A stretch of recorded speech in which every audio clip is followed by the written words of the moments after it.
Finally আজকে ১ মাস পর আমি আবার জিমে যাব। Wow! আমি জানি না কেন আমার প্রচন্ড একটা টেনশন হচ্ছিল, একটা অ্যাংজাইটি হচ্ছিল। জানি না, আমি আগেও গেছি জিমে, বাট আজকে অনেকদিন পর যাচ্ছি বলে হয়তো মেবি। আর তার থেকে বেশি চ্যালেঞ্জিং ছিল এই পুরো লটের মধ্যে থেকে আমাদেরটা খুঁজে বার করা।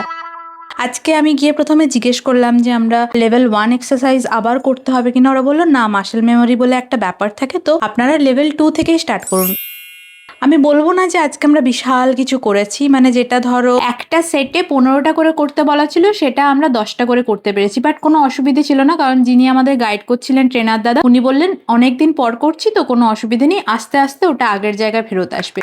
তারপর বাড়ি এসে প্রোটিন শেক খেলাম। প্রপার ডায়েট করব না, কিন্তু খাওয়ারে ভেজিটেবলসের পরিমাণটা একটু বাড়াবো আর কার্বোহাইড্রেট পরিমাণটা একটু কমাবো, সেই মতো খেলাম। এখন খাওয়ারের টাইমিংটা একটু অন্যরকম হয়েছে। সন্ধেবেলা ছাদে গিয়ে আমি তো একদিকে এরকম বিউটিফুল সানসেট আর একদিকে এরকম সুন্দর পূর্ণিমার চাঁদ, মনটা পুরো খুশ হয়ে গেছিল। আজ থেকে একটু হাঁটাহাঁটিটা স্টার্ট করব। কোনো স্টেপ কাউন্টিং আজকে করব না, জাস্ট ঘড়ি ধরে 30 মিনিট স্লো মোশনে হাঁটবো, অনেকদিন অভ্যেস নেই তো তাই।